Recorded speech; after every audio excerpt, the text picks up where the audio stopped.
Saudi আরব বিশ্বের সবথেকে বড় তেল উৎপাদক দেশ। আর এই দেশটি থেকে ভারত বিপুল পরিমাণে তেল নিজেদের দেশে আমদানি করে এবং তা থেকে পেট্রোল, ডিজেল এরকম পণ্যগুলোকে তৈরি করে পুরো বিশ্বে রপ্তানি করে। আর বাংলাদেশ থেকেও বিপুল পরিমাণে অর্থ উপার্জন করে থেকে ভারত তেল রপ্তানি করে। আর দেখুন, সৌদি আরব পোল্টি দিল ভারতের সাথে। এই দেশটি বাংলাদেশে তৈরি করবে সব থেকে বড় তেল পরিশোধনাগার। তাহলে কি বাংলাদেশ এখন তেল রপ্তানি করবে? তাহলে কি বাংলাদেশের মাধ্যমে সৌদি আরব পুরো বিশ্বে তেল রপ্তানি করবে? কত টাকা বিনিয়োগ করবে বাংলাদেশে? এই ব্যাপারে বিস্তারিত জানতে সম্পূর্ণ ভিডিওটি দেখুন। দর্শক, সৌদি আরবের মাটি থেকে বাংলাদেশের জন্য বিশাল এক সুখবর চলে আসলো। মধ্যপ্রাচ্যের শক্তিশালী অর্থনীতির এই দেশ বাংলাদেশের সাথে একটি গুরুত্বপূর্ণ চুক্তি অলরেডি স্বাক্ষর করে ফেলেছে। সৌদি আরব বাংলাদেশে করবে বিপুল বিনিয়োগ। জেনে অত্যন্ত খুশি হবেন, মধ্যপ্রাচ্যের এই দেশ বাংলাদেশে 6 বিলিয়ন মার্কিন ডলার বিনিয়োগ করতে যাচ্ছে। সৌদি আরব বাংলাদেশে তৈরি করবে সব থেকে বড় তেল পরিশোধনাগার। এটি হবে অত্যাধুনিক প্রযুক্তিতে। বাংলাদেশ যখন তার উন্নয়নের পথে হাঁটছে, এই খবরটি শোনার পর ভারতের মাথা নষ্ট হয়ে যাচ্ছে।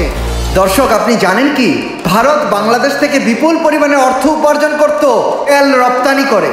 আর ভারতের এই আয়ের উৎস একেবারেই বন্ধ হতে যাচ্ছে, কারণ বাংলাদেশে তৈরি হচ্ছে সব থেকে বড় তেল পরিশোধনাগার।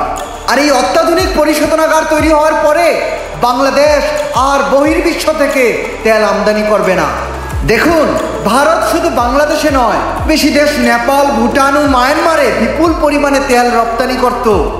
আর সৌদি আরব এবং বাংলাদেশ এই দুই দেশ মিলে এক মাস্টার প্ল্যান করলো। তারা চিন্তা করলো বাংলাদেশের মাটিকে ব্যবহার করে তারা এই দক্ষিণ এশিয়া থেকে পুরো বিশ্বে তেল রপ্তানি করতে পারবে। এখন আপনি চিন্তা করে, বাংলাদেশের প্রতিবেশী দেশ ভারত, মায়ানমার, ভুটান, আর এই পাশে রয়েছে চীন। বাংলাদেশের ঠিক পাশেই রয়েছে মালয়েশিয়া, ইন্দোনেশিয়া, সিঙ্গাপুর, আরও বেশ কয়েকটি দেশ। সৌদি আরব এবং বাংলাদেশের এই বিশাল প্রকল্প থেকে ক্রুড অয়েল বাংলাদেশে নিয়ে এসে যখন তেলগুলো পরিশোধন হবে, যখন তেল থেকে পেট্রোল, ডিজেলের মতো পণ্য তৈরি হবে, আর এই পণ্যগুলোকে অনায়াসে বাংলাদেশ এবং সৌদি আরব দুই দেশ মিলে এই অঞ্চলের বিরাট বাজার দখল করতে পারবে। এইখানে বাংলাদেশ এবং সৌদি আরব দুই দেশ বিপুল পরিমাণে বৈদেশিক মুদ্রা অর্জন করতে পারবে। দর্শক, সৌদি আরব বাংলাদেশের মাটিতে থেকে বড় তেল পরিশোধনাগার তৈরির ব্যাপারটি এবং 6 বিলিয়ন মার্কিন ডলার বিনিয়োগ আর ভারতের টেনশন, এই ব্যাপারটি সম্পর্কে আপনি আপনার মূল্যবান মতামত কমেন্ট করে আমাদেরকে জানিয়ে দিন। এরকম আরও ভালো ভিডিও নিয়মিত পেতে আমাদের চ্যানেলটি এখনই সাবস্ক্রাইব করুন। ভিডিওটি ভালো লাগলে লাইক ও শেয়ার করতে ভুলবেন না। আজকের মতো এতটুকুই থাক। আল্লাহ হাফেজ।